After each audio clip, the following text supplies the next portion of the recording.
네, 시장을 보는 눈을 키우는 시간입니다. FOMC 이틀 동안 그것을 해석하느라 월가를 비롯해서 글로벌 금융시장이 홍역을 치르고 있습니다. 우리도 마찬가지인데요. 오늘 유진투자증권 허재환 이사 함께 하십니다. 허 이사님 안녕하세요. 네, 안녕하십니까. 어서 오세요. 저희 이 새 스튜디오는 처음이시죠? 네, 좀 낯서네요. 오늘 같은 날 우리 허 이사님 같은 분들이 뭐 어제 오늘 한 이틀 동안 굉장히 고생스러우셨으리라 짐작되는데 시장 지켜보시느라고 또 리포트를 쓰셔야 되고 네. 저희 같은 사람 그거 빨리 보고 또 감 잡고 근데 오늘 리포트에서 위로 같지 않은 위로 이 위로 같지 않은 위로라고 이렇게 쓰셨어요. 무슨 의미로? 네. 그러니까 원래 처음에 이제 어제 아침에 이제 미국 시장을 보고 난 다음에 네. 소감은 굉장히 파월 의장의 언급 자체는 굉장히 매파적이었는데 이제 75bp 인상이 아니라는 것만 가지고 이제 주가가 올랐었잖아요. 네. 근데 그게 이제 하루 딱 지나고 보고 보니까 이게 75bp가 아니라는 게 크게 위로가 되지 않는 모습인 것 같아서 위로 같지 않은 위로라고 얘기를 좀 했고요. 뭐 전반적으로 이제 75bp는 아니지만 연준 파월 의장의 언급들을 이렇게 자세히 살펴보면은 결국 경기 침체를 막는 것보다 물가를 잡는 게 훨씬 더 우선시 되고 네. 있다라는 것들을 많이 강조를 했기 때문에 지난 3월 FOMC 내용보다도 오히려 좀 더 매파적이었다라고 보는 게 좀 더 맞지 않았었나라고 좀 보여지고요. 이제 근데 또 그런 면에서 봤을 때는 또 주가가 오늘도 이렇게 급락을 하긴 했지만 사실 이틀 동안 S&P 500 같은 경우에는 한 0.7% 정도 빠진 거라 예. 그러니까 이제 이게 오르렀다가 빠지니까 올랐다 빠졌으니 그리고 이게 만약에 어제 빠지고 만약에 올랐으면 오늘 새벽에 올랐으면 조금 분위기는 좀 달랐었지 않았을까 하는 생각도 좀 해보는데요. 네, 어쨌든 좀 전반적인 평가는 파월 의장은 굉장히 좀 매파적이었고 거기에 대해서 시장은 이거 혹시나 시장의 방향이 결국 어떤 경기 침체나 어쨌든 경기 둔화가 되는 거를 미국 연준이 좀 바라고 있는 게 아니냐라는 걱정들이 좀 반영되는 흐름이 아니었나라고 생각하고 있습니다. 네, 0.75%포인트 인상을 고려하지 않는다라는 말이 결국에는 위로 같지 않은 위로였다라고 네. 보신 거네요. 결국에는 말은 이제 매파적이었기 때문에 뭐 인플레도 계속 높다라고 지적을 했고 고용시장도 사실 타이트하다라는 언급을 이제 하면서 그렇죠. 네. 계속해서 시장에서는 이런 인플레를 잡기 위해서 경기 침체를 용인하는 것 아니냐 하는 이런 불확실성이 계속해서 확대되는 모습인데 사실 5월 FOMC 회의 지난다고 해서 불확실성이 해소될 것이라고 기대하지는 않았습니다만 더 변동성을 확대할까에 대한 불안 심리는 좀 어쩔 수 없는 것 같아요. 어느 정도로 계속 이런 패닉, 불안 심리가 지속될 것이다라고 보세요. 근데 이제 좀 두 가지를 말씀드리고 싶은데요. 변동성은 어차피 늘어날 수밖에 없는 것 같습니다. 이제 저는 QE라고 하는 그러니까 연준의 자산 매입이라는 거에 가장 중요한 의미는 시장에 또 다른 참가자, 중앙은행이라는 참가자가 들어옴으로써 시장의 변동성을 잡아주는 거라고 생각을 했거든요. 네.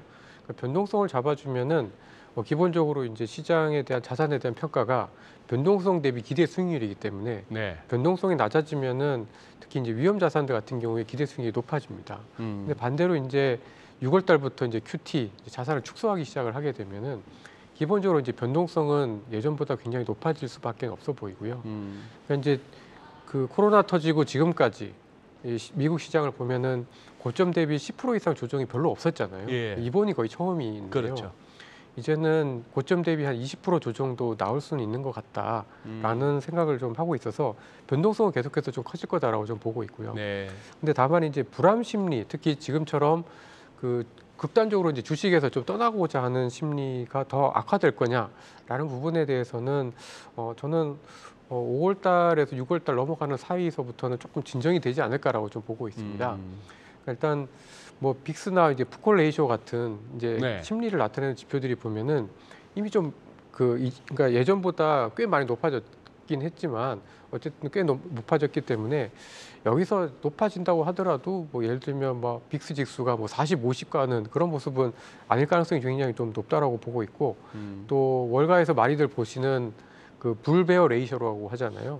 낙관 심리에 네. 보면은 지금 코로나19 이후에 가장 낮은 수준까지 이제 떨어져서 사실은 굉장히 좀 지금 바닥 심리도 나름은 굉장히 좀 강화가 되고 있는 상황입니다. 그래서 저는 더 악화되지는 않을 거다라고 좀 보고 있고 특히 다음 주에 이제 미국의 CPI 같은 네. 것들이 오히려 좀 더 중요하다라고 아하. 생각을 좀 하고 있습니다. 그렇죠. 다음 주 수요일이죠. 네. 수요일 날 CPI가 미국 현지 시간으로 수요일 날 CPI가 발표되는데 조금이라도 뭐 전월 대비 이런 게 꺾여준다면은 파월 의장 말에 조금 이렇게 파월 의장이 어쨌거나 뭐 정점을 쳤다고는 말은 못하지만 좀 뭐 평평해지겠다 이런 식인데. 네.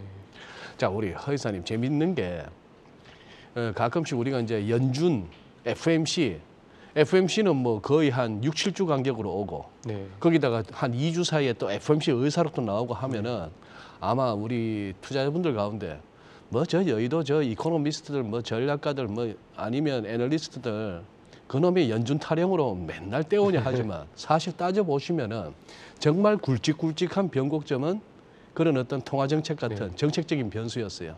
그 연준을 빼고 뭘 시장을 얘기한다는 건 우스운데 제 이 질문이 또 허 여사님 답변에 영향을 줄까 싶은데 이 변호사 출신의 이 제롬 파월 말이죠. 네. 엄청난 거짓말을 저는 많이 해왔다고 생각하는데 몇 가지만 네. 굵직한 것만 꼽아볼게요. 그때 2018년에 중립금리 한참 멀었다 했어요. 네. 금리 팍팍팍 올릴 때 중립금리 한참 멀었다 할 때는 금리 앞으로도 한참 더 올린다 했는데 그러고 나서 2018년 그래 2달 있다가는 자 그때도 양적 긴축 시작했잖아요. 네. 그 속도는 어떻게 됩니까? 그때 뭐 오토파일럿이라 했어요. 우리한테 묻지 마라. 착착착착 순서대로 줄이 나간다 이랬다가 그러고 나서 바로 그 다음에 여름에 금리 인하 양적 완화 다시 했다고요. 작년에 거짓말 2가지. 인플레 일시적이다. 네. 그다음 작년 6월에 했던 말. 금리 올리는 걸 생각하는 것조차 생각하지 않는다 이랬던 양반. 그러면 75bp 고려 안 한다. 믿으십니까? 저는 믿습니다.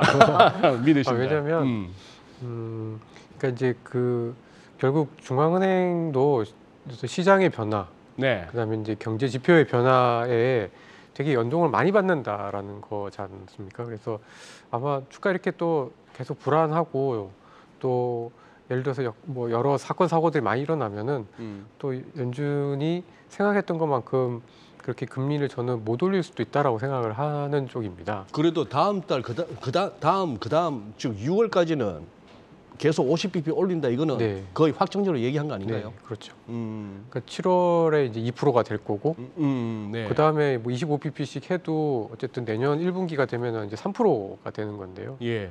그러니까 이제 7월이면 지금보다 금리가 2배가 되는 거고 음. 그 한 6개월 있으면은 이제 지금보다 금리가 1.5배가 되는 거니까 네. 사실 이게 뭐 말이 3%지 그러니까 레벨 자체가 그렇게 높지 않다라는 거지 굉장히 속도는 뭐 어마어마하게 빠르다라고 네. 봐야 될 것 같습니다. 네. 그럼 결국에는 지금 뭐 0.75%포인트를 인상하느냐 안 하느냐. 근데 믿지 못하는 의구심의 눈초리도 굉장히 많지만 일단 0.5%포인트를 이제 인상할 가능성이 높다라고는 보셨지만 지금 시장에서는 그래도 이 상태로 간다고 한다면 경기 침체에 대한 우려도 있을 것이고 무엇보다 6월부터 이제 QT 양적 긴축을 시행한다라고 했으니까 이에 따른 유동성에 메말라가는 그 흐름에 대해서도 계속 우려를 할 수 있잖아요. 네. 이 부분이 시장에 미치는 영향은 좀 어디까지 열어두세요? 사실 그 QT는 저는 그러니까 이제 이 QT를 가지고 그 연준이나 미국의 여러 이코노미스트들이 쓴 논문들을 보면 사실 이게 실물 경제에 주는 영향은 그렇게 딱 그 명확하지 않다라고들 많이들 지적을 하고 있습니다.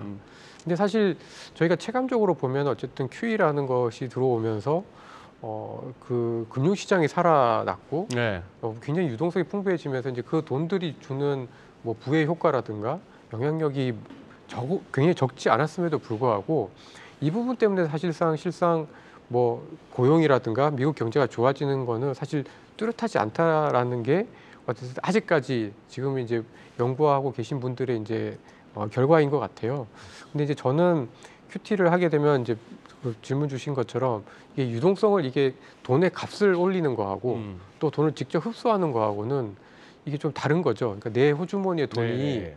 직접 가져가는 거는 느낌이 좀 다른 거잖아요. 다르죠. 그러니까 뺏을 수 있다라는 얘기하고 정말 뺏어가는 거하고는 완전히 다르기 때문에 저는 이 부분에 있어서는 분명히 변동성은 더 높아질 거고 그리고 특히 이제 주식시장 입장에서만 봤을 때는 소위 말하는 멀티플 그러니까 PER 같은 경우에는 조금 더 떨어질 수 있는 환경이다라고 생각을 하고 있습니다. 알겠습니다. 그래요.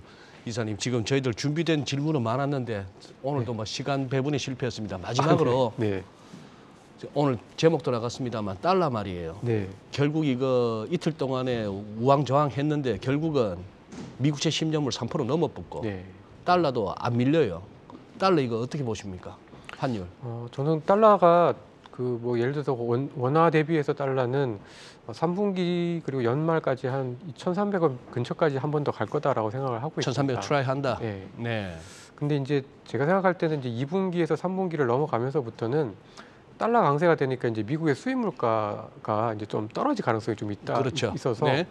오히려 이게 올해 연말 정도가 되면은 이제 연준의 어떤 금리를 올려야 되는 부담을 오히려 달러 강세 때문에 부담이 오히려 조금 더 낮아지지 않을까 그렇게 좀 기대를 하고 있습니다. 그럼 당분간은 좀 더 달러 강세가 이어진다는 뷰를 갖고 계시는구나. 네. 그죠? 네. 그러면 짧게만 지금 변동성을 확대하는 시장이 기회라고 보세요? 아니면 조금 더 관망을 했다가 나중에 봐도 늦지 않다라고 생각하세요? 저는 그러니까 5월달, 그러니까 지금 저도 이제 시점을 딱 뭐 지금이라고 말씀드릴 수는 없지만 적어도 5, 6월 달이 분명히 기회라고 생각하고 있거든요. 그러니까 이제 저희가 이제 침체라는 이야기를 잘 쓰지는 않습니다. 그러니까 침체를 전제로 해서는 전망이 잘 안 되기 때문에 저희는 여전히 이제 침체를 가정에서 좀 제어하고 이제 보는 관점에서 봤을 때는 지금의 주가나 지금의 자산 가격이 꽤 일반적인 경기 둔화를 많이 반영한 상황이기 때문에 급격하게 주가가 더 흔들리거나 빠질 리스크는 특히 한국 시장 같은 경우에는 그렇게 많지는 않을 거라고 보고 있어서 저는 이제 5, 6월 달에 주가가 흔들리는 게 오히려 3분기 여름 이후를 보면은 기회 요인이 될 거다라고 생각을 하고 있습니다. 네. 네. 자, FOMC 회의 이후에 워낙 이제 바쁘셨겠지만 그래도 시장에 대한 해석과 더불어서 앞으로 가야 갈 기회에 대한 또 조언을 해주신 만큼 잘 참고해 보시면 좋을 것 같습니다. 짧은 시간 좀 아쉽네요. 지금까지 유진투자증권 허재원 이사와 함께 도움 말씀 들어봤습니다. 고맙습니다. 고맙습니다.